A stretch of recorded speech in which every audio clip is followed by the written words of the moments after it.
नमस्कार, मैं चंद्र प्रकाश सिन्हा और आप देख रहे हैं top Bharat news. Top Bharat news के खास कार्यक्रम विकास की बात टॉप भारत के साथ में आज हमारे साथ मौजूद है भाजपा के सक्रिय युवा नेता सांसद प्रतिनिधि उमेश साहू जी। उमेश साहू जी किसी परिचय के मोहताज नहीं हैं।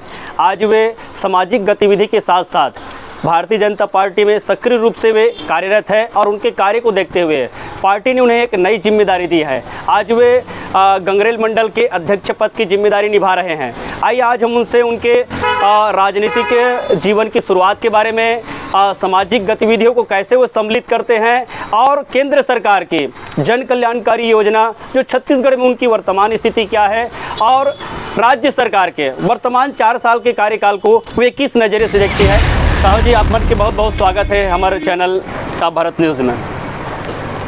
बातचीत करेंगे कि आपका जो है जन्म, शिक्षा दीक्षा और सक्रिय राजनीति में आपका आगमन कैसे हुआ। जैसे कि मेरा जन्म जो है वो दमतरी के समीप लगे हुए जो गांव बोरित खुर्द है, बोरित खुर्द है, वहाँ मेरा जन्म हुआ है। वहाँ मेरा पैदाइश गांव है।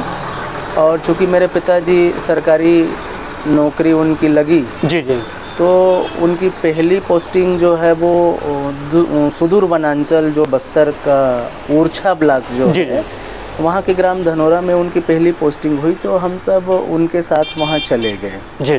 तो वहाँ मेरी शिक्षा दीक्षा पहली से 5वीं मैं शासकीय स्कूल में वहीं ओरछा वहाँ आपका हुआ शिक्षा दीक्षा। हाँ, पूरी आदिवासी संस्कृति के बीच में मेरी जीवन यात्रा शुरू हुई। जी। और 6वीं में वहीं धनोरा से आगे, छोटे डोंगर से आगे जो फरस गांव है जी, वहाँ पर मेरी 6वीं की पढ़ाई हुई। और 7वीं से लेकर के 12वीं तक की पढ़ाई पूरे शासकीय स्कूल नारायणपुर में हुई। नारायणपुर जी। बातचीत करेंगे आपका जो है सक्रिय राजनीति में आगमन कब से हुआ है। एक्चुअली मैंने अपने जीवन में शुरू से ही तय कर लिया था। जैसे कि ज़्यादातर आज मैं सार्वजनिक जीवन में हूँ जी। मैं जब बच्चों से बात करता हूँ तो ज़्यादातर बच्चों का सोच ये होता है कि भविष्य के बारे में जब हम उनसे बात करते हैं तो कहीं ना कहीं उनका पहला विज़न जो जाता है वो सरकारी नौकरी में जी। परंतु मेरा शुरू से ही सरकारी नौकरी में जाने का सोच नहीं रहा है। कक्षा 7वीं में जब मैं था उस समय बनांचल में बिजली नहीं हुआ करता था, तो हम लोग गढ़ बंगाल में थे जी। वहाँ रामकृष्ण मिशन आश्रम है।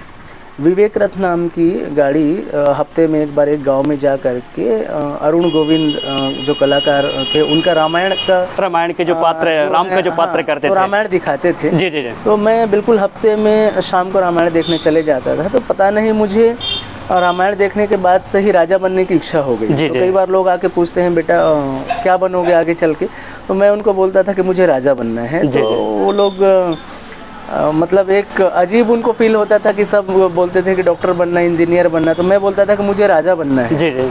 तो वो सोच था। पढ़ाई आगे चली, 12वीं की मैं पूरा किया जी। और चूंकि मेरा जन्मस्थल इधर ही था, पिताजी चूंकि उधर नौकरी में थे, हमको वापस यहाँ आना ही था, तो मैं वापस यहाँ आ गया।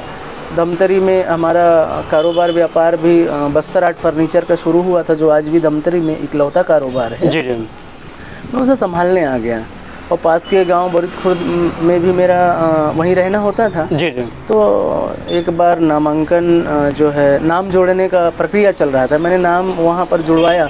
तो पता नहीं उस बीच में कैसे मेरे मन में ऐसा आया कि मुझे चुनाव लड़ना चाहिए। और अचानक सुबह 4 बजे उठने की मुझे आदत है, ध्यान भजन करता हूँ मैं सुबह। तो उस बार एक अचानक ऐसा कुछ मेरे अंदर एक भाव उठा कि मेरी इच्छा थी राजा बनने का, और आज राजा बनने का जो है वो तरीका दूसरा है जी। तो मेरा नाम भी जुड़ गया और मैंने पंचायत में चुनाव लड़ा। और बहुत कम उम्र में 21 बरस की उम्र में मैं सरपंच चुन के आ गया। तो मेरी 21 बरस की उम्र में जी। तो मेरी इच्छा जो थी जीवन में राजा बनने का, तो मुझे लगा कि मैं राजा बन गया। और लगातार आध्यात्मिक कार्यक्रमों का प्रचार प्रसार, चूँकि जीवन का उद्देश्य था, जैसे राम जी ने एक अध्यात्म के विषय को लेकर के जी है ना, ईश्वरत्व की विषय को लेकर के अपनी जीवन की यात्रा, उनकी यात्रा जो मैं रामायण में देखा था, तो उसी तरीके से मैंने भी सरपंच बन करके बहुत सारे ग्रामों में यज्ञ हवन ये सब कामों में लगे रहता था जी। वहाँ से मेरी इस तरीके से राजनीति की शुरुआत हुई। और आज तक निरंतर लगातार कोई पद में रहूं न रहूं, और ऊपर वाले की दया से भारतीय जनता पार्टी में मैं जुड़ा और लगातार कुछ न कुछ दायित्व में मैं अभी हूँ और जनता की सेवा कर रहा हूँ, प्रयास कर रहा हूँ। जी जी साहू जी, आज जो है आप सामाजिक गतिविधि में भी बढ़ चढ़ के हिस्सा लेते हैं और राजनीति में भी आप सक्रिय रूप से हैं, जिनको देखते हुए पार्टी के हाईकमान जो है आपको एक नई जिम्मेदारी दी है। और इसी बीच में क्षेत्र के लोग जो है अनेक समस्या लेके आपके पास आते हैं, आप उनकी समस्याओं का समाधान किस प्रकार करते हैं? देखिए, आपका विषय एक था कि सामाजिक गतिविधि में आप भाग लेते हैं। जी जी। तो ये भी मेरे लिए, मेरे जीवन के लिए एक सुखद अनुभव रहा कि आज मैं सामाजिक जीवन में देखता हूँ कि लगातार लंबे समय तक जो लोग समाज में सेवा देते हैं उनको कुछ बड़ा दायित्व मिलता है। जी जी। परंतु छत्तीसगढ़ में मैं एक परिक्षेत्र होता है जिसमें 15, 20, 25 गांव मिलाकर के एक परिक्षेत्र बनता है। तो समाज की कोई बहुत बड़े दायित्व में नहीं था, लेकिन चूँकि सरपंच बनने के बाद लगातार मैं सामाजिक क्षेत्र में आना जाना होता था, बुजुर्गों के साथ बैठना, उनका आशीर्वाद लेना, उनको समझना, उनके कार्यों में भाग लेना। तो उन्होंने ये सब देखा और पूरे छत्तीसगढ़ में शायद पहला ऐसा कुंवारा परिक्षेत्र का अध्यक्ष वो लोग मुझे बना दिए, समाज का दायित्व दे दिए। और इस तरीके से मैंने सामाजिक जीवन का भी शुरुआत किया। और आपका एक विषय आता था कि लगातार आपके यहाँ कार्यालय में कैसे आपसे लोग जो हैं, हाँ, तो मेरी कई लोग मुझे जनता आकर के कई बार ये पूछते हैं कि आपका उस अधिकारी से कैसा जमता है, नहीं जमता। मतलब अधिकारी से जमने नहीं जमने वाली बात नहीं है। आपका कोई विषय है तो मैं ससम्मान उस अधिकारी से बात करूँगा, और चाहे रिज़ल्ट जो भी आए। तो ऐसे करके लगातार हर दिन मेरे कार्यालय में अलग अलग गाँव से, आज जैसे मैं ज़िले के दायित्व में हूँ, जी जी, तो ज़िले के कई गाँव से लोग आते हैं अलग अलग विषय लेकर के, और वो सारे विषय जो है प्रशासन से संबंधित होता है। तो तुरंत, चूँकि 18-20 साल हो गया मुझे प्रशासनिक लोगों के साथ काम करते, चूँकि शासन और प्रशासन एक दूसरे के सहयोगी पहलू हैं। जी जी, है ना। शासन के बिना प्रशासन अधूरा है, प्रशासन के बिना शासन अधूरा है। और एक दूसरे के साथ में जब हम सामंजस्य बैठा करके काम करते हैं तो मुझे लगता है निश्चित रूप से काम होता है। जी जी। और तुरंत मैं अधिकारियों से बातचीत करता हूँ उनके समस्याओं के विषय में, और वो उनका समाधान संभव होता है तो करते हैं, क्योंकि कोई भी ऐसा काम होता है वो कानूनी तरीके से होता है, तो निश्चित रूप से ऐसे समाधान हो जाता है। जी जी। बातचीत करेंगे राजनीतिक परिदृश्य के। तो आप जो है वर्तमान राज्य सरकार के 4 साल के कार्यकाल को आप किस नज़रिए से देखते हैं? देखिए, अभी 15 साल भारतीय जनता पार्टी की सरकार हम देखे हैं जी, क्योंकि छत्तीसगढ़ राज्य बनते ही कांग्रेस की सरकार आई। जी। कांग्रेस की सरकार आने के बाद लोग ये तय नहीं कर पा रहे थे कि अच्छा बुरा क्या होता है। जी। कांग्रेस की सरकार के बाद जस्ट 15 साल भारतीय जनता पार्टी की सरकार आई तो लोगों ने ये महसूस किया कि छत्तीसगढ़ अकूट संपदा से भरा हुआ है। जी जी। और उसके हिसाब से यहाँ विकास न पहले हुआ न इन 2 सालों में हुआ। जी जी। उन 15 सालों में जो अकूट विकास जो छत्तीसगढ़ के भीतर हुआ, तो लोगों ने इस बात को समझा कि वास्तव में हमारी जो अकूट संपदा है छत्तीसगढ़ में, उसका सही उपयोग भारतीय जनता पार्टी की सरकार के द्वारा हो रहा है। जी जी। और जो है उसके पहले, अब अच्छा उसके बाद जस्ट ये 4 साल कांग्रेस की सरकार देखे, जी जी, तो लगातार छत्तीसगढ़ के भीतर में बड़ी बड़ी रचनात्मक कार्य, अधोसंरचना से संबंधित बड़े बड़े जो काम हो रहे थे, बड़े बड़े पुलिया, कई 1000 किलोमीटर की सड़कें, तो आज के डेट में कांग्रेस की सरकार में ये सब विकास बंद है। जी। कुछ भी नहीं हो रहा है। आज देख रहे हैं कि सारे सड़क जो हैं बड़े बड़े गड्ढों से भरा हुआ है, ना कोई नया स्कूल का निर्माण नहीं हो रहा है, और जो रचनात्मक काम होने चाहिए कुछ भी नहीं हो रहा है।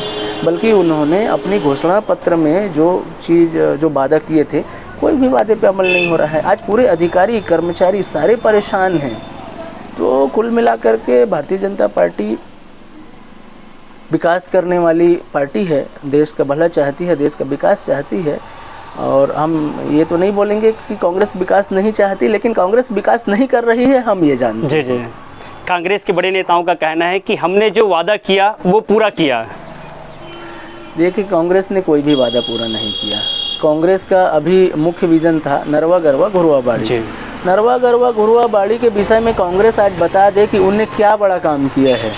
उन्हें कोई बड़ा काम नहीं किया है, बल्कि ग्राम पंचायतों के भीतर में केंद्र सरकार के माध्यम से जो पैसा आता है, उन पैसों को ज़बरदस्ती सरपंचों के ऊपर जो है ज़बरदस्ती उस पैसे को नरवा गरवा घुरवा बाड़ी के विषय में जो है डालने का प्रयास किया गया है। उनके द्वारा कोई ऐसा किसी, जैसे अगर हम नरवा के अंदर अगर चले जाएं तो नालों की जो जिस तरीके से विकास होनी चाहिए, साफ़ सफाई होनी चाहिए, उनमें डैम बनना चाहिए, ऐसा उनके द्वारा कुछ भी नहीं किया जा रहा है। गरवा में जहां पशुधन के विकास की बात होती है, पशुधन के विकास के विषय में हमारी सरकार ने जैसे पशुओं के लिए शेड निर्माण और अन्य अन्य प्रकार से हमने जो सुविधा दी थी, आज गरवा के भीतर भी उनके पास कोई योजना नहीं है, ना नरवा के, ना गरवा के, ना घुरवा के विषय में भी। जैसे हमारी जब सरकार थी तो घुरवा के विषय में हमारी सरकार ने बिना घुरवा की बात की है, किसानों के लिए नाडेप टैंक और ये मतलब हजारों की संख्या में हमने स्वीकृत की। आज उनके पास ऐसा कहीं नहीं है। बाड़ी के विषय में हमारे सरकार में जो योजना था कि 100% अनुदान में हमने आदिवासी भाइयों और अन्य भाइयों को भी हमने जो 100% अनुदान में ट्यूबवेल वगैरह दिया, इस तरीके से कोई योजना नहीं है। तो हम ये बोल सकते हैं कि उनका नरवा गरवा घुरवा बाड़ी फैल है। इसके साथ में और जो भी शराबबंदी का उनने घोषणा किया जी, शराबबंदी की घोषणा में ऐसा हुआ कि उनने शराब की दुकानें ज़्यादा खोली, महिला काउंटर लगाने का प्रयास किया। आज हमारा गंगरेल डैम का जो लाइन है, ये संभ्रांत परिवार लोगों के आने जाने का लाइन है, वहाँ इनने भट्टी खोलने का प्रयास कर रहे हैं। कई जगह आप देखेंगे स्कूल के आसपास भट्टी जो है खुल रहा है। और रही बात जो है हमारे बेरोजगार युवाओं को जो है उनको देने की बात हुई थी, तो बेरोजगारी भत्ता उनको नहीं दे रहे हैं। और अभी तो मैंने एक जो है प्रेस कॉन्फ्रेंस भी लिया था, उसमें मैंने स्पष्ट कहा कि सरकार ने किस तरीके से छत्तीसगढ़ के साथ छल करके गलत दस्तावेज प्रस्तुत करके उन्होंने छत्तीसगढ़ को 0.70% की क्राइटेरिया में ला करके यहाँ के युवा बेरोजगारों के साथ में जो है गलत किए उन्होंने। तो इस तरीके से ये इस सरकार जो है बिल्कुल विकास के नाम पर जीरो है, और उसके बाद में छत्तीसगढ़ प्रदेश को और गर्त में ले जाने का काम कर रही है। सरकार के द्वारा ये दावा किया जा रहा है कि लोग अगर शराब पीना बंद कर दें, अगर सामाजिक स्तर में एक पहल किया जाए, जागरूकता ला जाए, तो शराबबंदी करना बहुत आसान होगा। देखिए, ये तो वैसे ही बात हो गया जैसे मंच पर जो है कोई नेता या कोई प्रवचन करता जो है ये बोलता है कि ऐसा करना चाहिए, ऐसा नहीं करना चाहिए, और वो उसके जीवन के आचरण में ही जो है नहीं आ पाता। ये तो उसी तरीके से है। सरकार अपनी नाकामयाबी को छुपाने के लिए जनता के ऊपर डाल रही है कि जनता को बंद करनी चाहिए। अरे आप बंद करो ना भैया, आपके काउंटर बंद होंगे तो लोग खरीदेंगे नहीं। जी। उसकी चिंता आप मत करो। आप बंद करने के लिए आपने वादा किया है, आप बंद करो। उनके नेताओं के द्वारा कहा जा रहा है कि जो छत्तीसगढ़ के जो सीएम है वो छत्तीसगढ़िया मुख्यमंत्री है, और छत्तीसगढ़ के कला संस्कृति और जो पुराने खेल है, जो हमारे जैसे पर्व है, खेल में जो पुराने जो पारंपरिक खेल है, उनको बढ़ावा देने के लिए सरकार के द्वारा अनेक पहल किया जा रहा है। इस पर आपका क्या कहना है? देखिए, इस पर मेरा ये कहना है कि संस्कृति और विकास दोनों अलग अलग चीज़ें हैं जी। प्रदेश के भीतर में जो विकास होना चाहिए वो एक और बात है, संस्कृति का संरक्षण एक बात और बात है। संस्कृति का संरक्षण भी उनके द्वारा किया जा रहा है, वो भी ठीक बात है। ऐसा नहीं है कि हम इस विषय पर उनका तारीफ भी करेंगे, लेकिन इसका मतलब ये भी नहीं है कि हमने संस्कृति की रक्षा नहीं की। भारतीय जनता पार्टी भी लगातार जिन राज्यों में भारतीय जनता पार्टी की सरकार है, तो हमारी देश की जो संस्कृति है, कुछ देश की संस्कृति होती है, कुछ राज्य की संस्कृति होती है, और कुछ राज्य के भीतर में अलग अलग संभागवार भी संस्कृति होता है। जैसे छत्तीसगढ़ प्रदेश के भीतर हम बस्तर चले जाएंगे तो बस्तर की अपनी एक अलग संस्कृति है, बिलासपुर तरफ चले जाएंगे वहाँ की अपनी एक अलग संस्कृति है।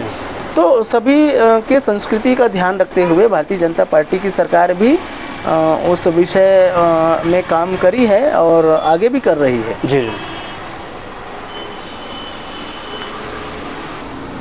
साहू जी, अभी जैसे छत्तीसगढ़ सरकार के द्वारा जो है गांव-गांव में रामायण आयोजन किया जा रहा है, और जो छत्तीसगढ़ी खेल है, खो, कबड्डी, पित्तुल, इस तरह के जो है छत्तीसगढ़ी ओलंपिक का भी आयोजन किया गया है। इसमें आपका क्या कहना है?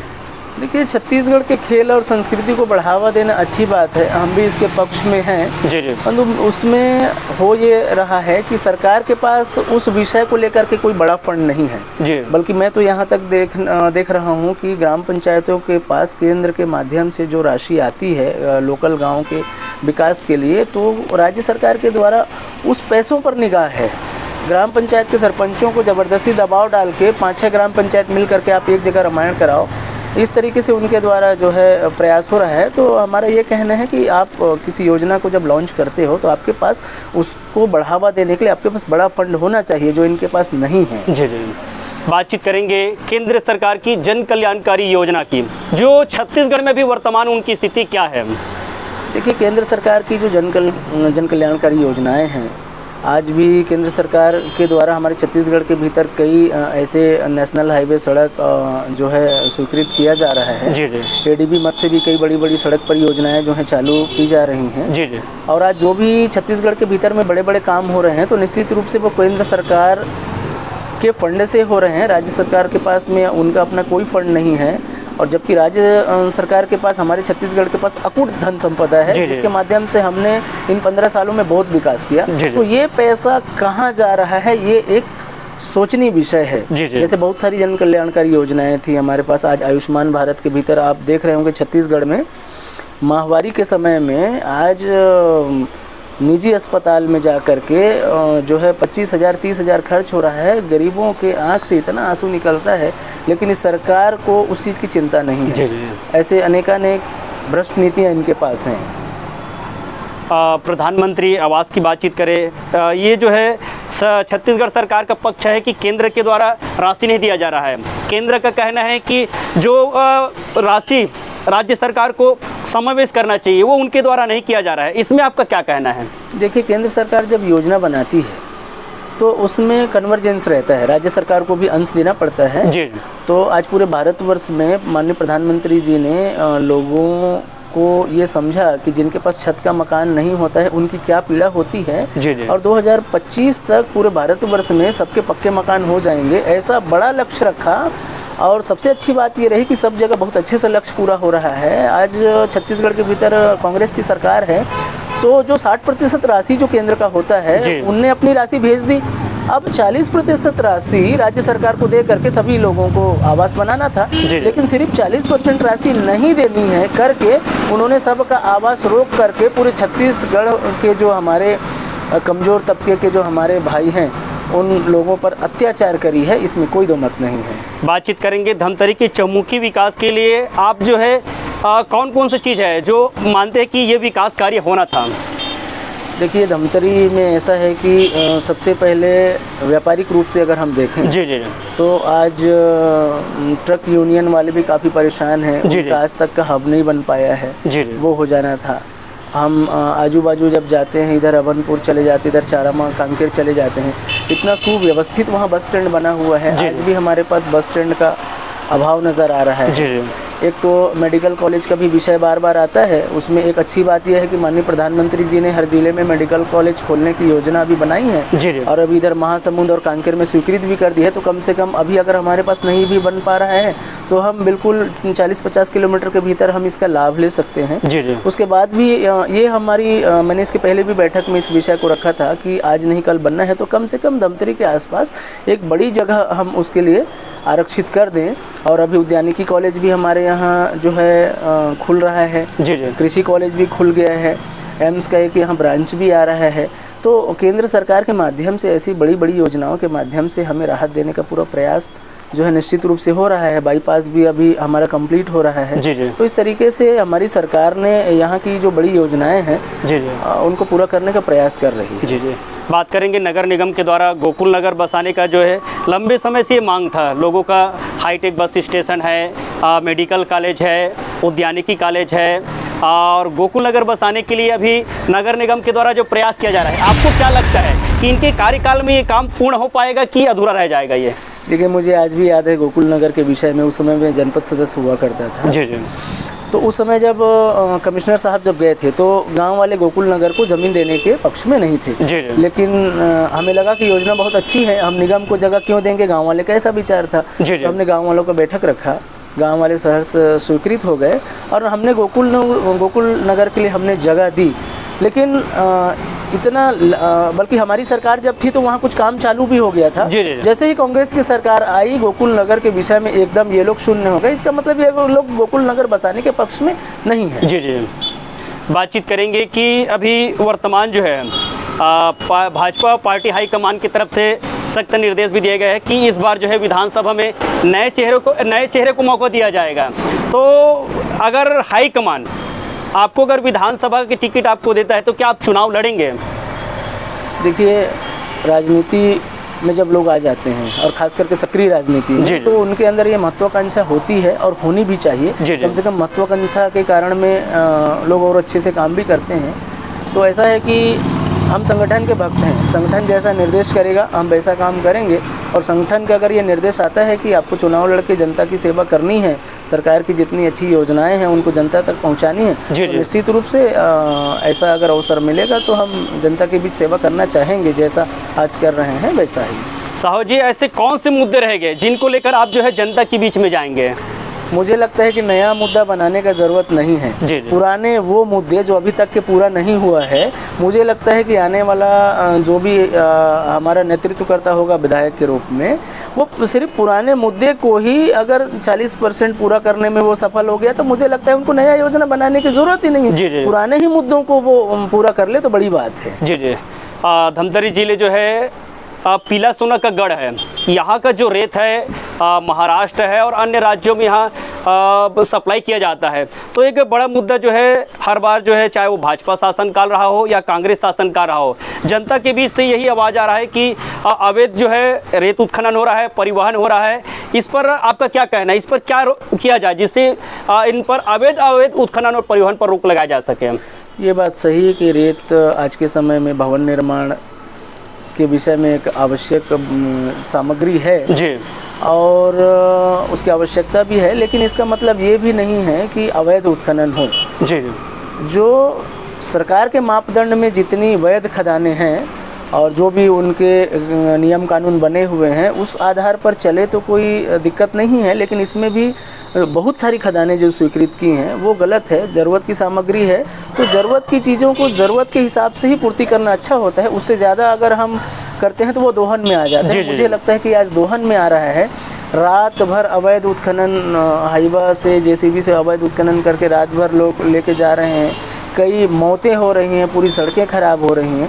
तो निश्चित रूप से सरकार इसमें कालाबाजारी कर रही है, उनका काम ही है कालाबाजारी करना। जी, बातचीत करेंगे जो है धमतरी विधानसभा का जो मेन मुद्दा है कोलियारी से लेकर जो जर्जर जो सड़क है दोनर बारना तक, इसके लिए काफ़ी जो है अभी आरोप प्रत्यारोप चल रहे हैं और कई जो नेता है श्रेय लेने का भी प्रयास कर रहे हैं। जब भाजपा का सत्ता और सरकार था तो कांग्रेस के कुछ नेता जो है वहाँ आंदोलन भी किए, धरना प्रदर्शन किए, लेकिन आज जस का तस है। आज जब कांग्रेस की सरकार है तो भाजपा के नेता और कई ऐसे जो संगठन हैं उसमें आंदोलन कर रहे हैं, लेकिन कहीं ना कहीं इस कांग्रेस और भाजपा के जो श्रेय लेने की राजनीति के चलते क्षेत्र की जनता जो है पीस रहे हैं। इस पर आपका क्या कहना है, क्या पहल होना चाहिए इसके लिए?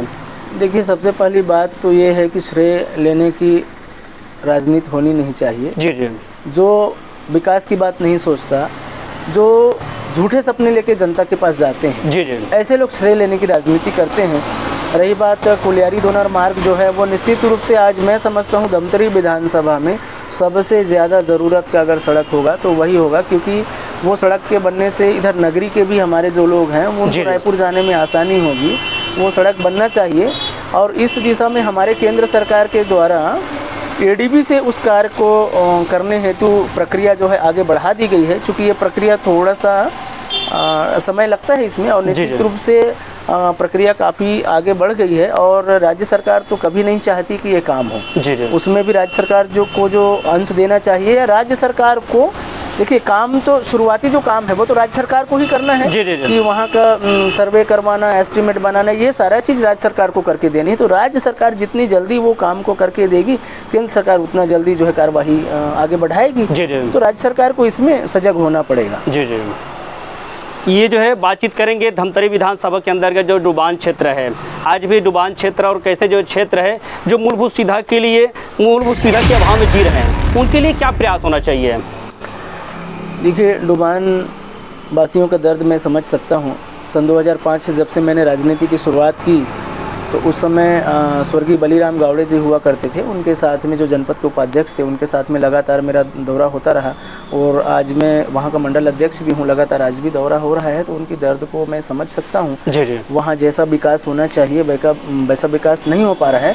और इसके पहले 2 बार और कांग्रेस की अगर हम विधायक की बात करें तो कांग्रेस के विधायक थे, पूरे डुबान में उन विधायक के द्वारा ऐसा कोई भी काम नहीं किया गया। और आज हमारे भारतीय जनता पार्टी की विधायक है श्रीमती रंजना दीपेंद्र साहू, वहाँ की विधायक है। तो डुबान ही नहीं पूरे विधानसभा में उनके द्वारा बहुत अच्छे से विकास कार्य करवाया जा रहा है। मुझे लगता है कि ऐसा कोई भी गांव नहीं होगा जहां उनका कई बार जाना नहीं हुआ है और लगभग हर गांव को विकास की सौगात उन्होंने दी है। इसी तरीके से डुबान में भी लगातार उन्होंने बहुत सारी विकास की सौगातें दी हैं। आज आप डुबान में जाइए, वहाँ कई पानी टंकियों का निर्माण हो गया, कई नालियों का निर्माण हो गया, वहाँ बाजार शेड का निर्माण हो गया, कई जगह 2 गांव के बीच में जो कनेक्टिविटी नहीं था वहाँ पुल का निर्माण हो गया। ऐसे कई विकास कार्य, कई ऐसे गांव थे जहां आज भी वहाँ एक छोटा सा रंगमंच नहीं था, वहाँ एक छोटा सा सड़क नाली नहीं था, जैसे मालगांव की मैं बात करूँगा। तो जबकि वहाँ लगातार लोग कांग्रेस के ऊपर भरोसा करके कांग्रेस को वोट दे रहे थे। लेकिन अभी जब हमारी सरकार आई, रंजना दीपेंद्र साहू विधायक बनी, वहाँ एक बढ़िया एक सामुदायिक भवन दी, वहाँ सीसी रोड दी, तो आज लोग वहाँ खुश हैं और वहाँ हमको लोग सपोर्ट करने को तैयार हैं। तो निश्चित रूप से हम वहाँ विकास काम को कर रहे हैं। साहू जी, बात करेंगे कि पहले की राजनीति और अब की राजनीति। पहले जो है लोग पार्टी के लिए समर्पित होकर काम करते थे, लेकिन आज जैसे युवा जो है राजनीति में तो आते हैं लेकिन उनका एक बड़ा बड़ा सपना होता है। ऐसे युवा साथी जो राजनीति में अपना करियर बनाना चाहते हैं, राजनीति में आके जनता की सेवा करना चाहते हैं, ऐसे युवा साथियों को आप हमारे चैनल के माध्यम से क्या संदेश देना चाहेंगे? देखिए, राजनीति करने वालों का विषय अलग होता है। लेकिन जब मैं कई लोगों से बात करता हूं कि मेरे राजनीति के भी विषय हैं तो लोगों को बड़ा अचरज होता है।